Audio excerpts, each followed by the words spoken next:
जब जब धर्म का अंत होता है और पाप बढ़ जाता है, लेते अवतार संत जग विश्व शांति पाता है। अर्थात जब धरती पर अन्याय अत्याचार बढ़ने लगता है तो मानव का जीवन पाप रूपी अंधेरे में भटकने लगता है। अतः अहिंसा मानवता को खत्म कर अपने निहित स्वार्थ में जीने लगता है। इस पाप रूपी कर्म को छुड़ाने के लिए 17वीं शताब्दी में महान पूज्य गुरु घासीदास जी का जन्म हुआ। साधु महात्माओं ने बाबा जी का दर्शन करके अपने जीवन को कृतार्थ किया। भटकते हुए लोगों ने अपने मन के भावनाओं को गुरु पूजा आरती कर काया से मुक्त किया। तभी तो पंडित मिले सतनामी देवचरण का उदांत रूप इस भजन में। सत्य नाम एक नाम है, बिरले जानन हार, जो जाने सो गुरु कृपा, उतरे भव जल पार। बोलिए परम पूज्य गुरु घासीदास बाबा की।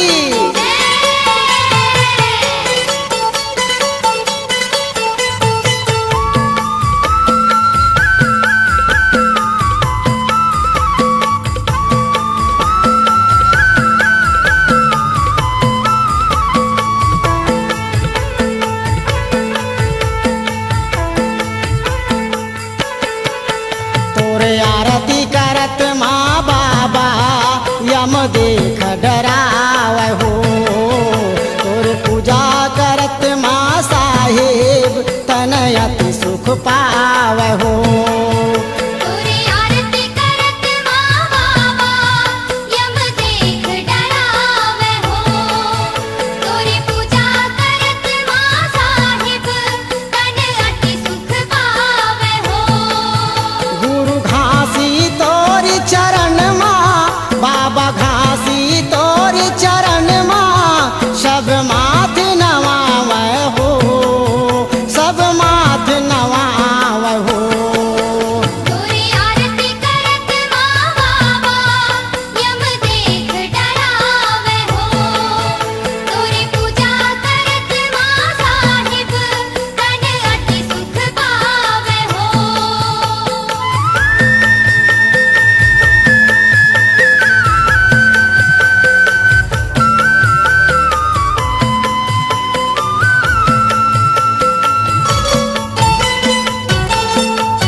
हे गुरु तोर दर्शन पाए, दर्शन पायो बाबा दर्शन पायो। श्रद्धा के फूल तोर चरण में चढ़ाए, चरण में चढ़ायो बाबा चरण में चढ़ायो।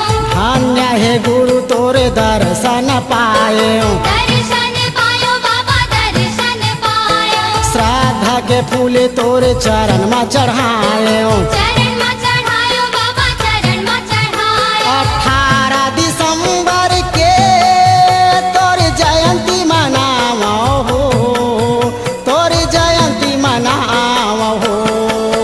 तोरी आरती करत माँ बाबा यम देख डरावे हो, तोरी पूजा करत माँ साहिब तन अति सुख पावे हो।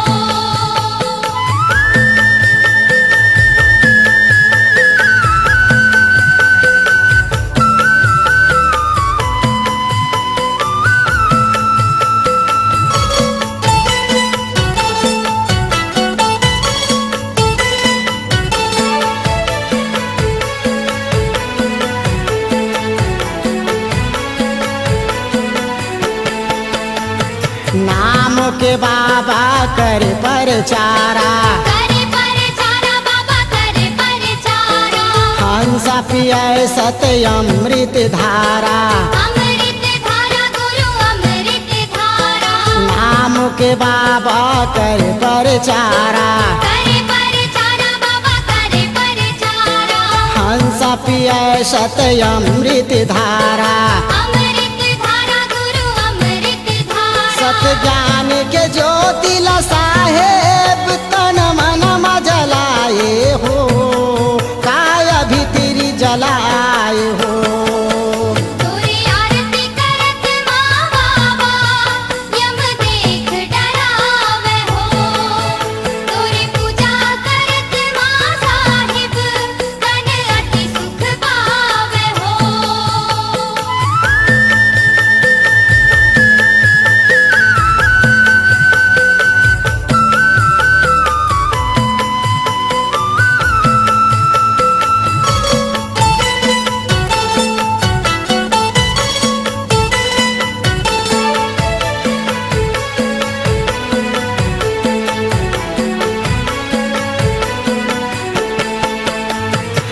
झलक सतरूप यह घट भीतर यह घट भीतर बाबा यह घट भीतर हंस स्वरूप हृदय मा निरंतर हृदय मा निरंतर बाबा काया मा निरंतर झलक सतरूप यह घट भीतर यह घट भीतर बाबा यह घट भीतर हंस स्वरूप हृदय मा निरंतर हृदय मा निरंतर बाबा काया मा निरंतर गावत पंक्ति तोर मन मगन हो जाते हो मन मगन हो जाते हो तोरी आरती करत माँ बाबा यम देख डरावे हो तोरी पूजा करत माँ साहिब तन अति सुख पावे हो तोरे आरती करत माँ बाबा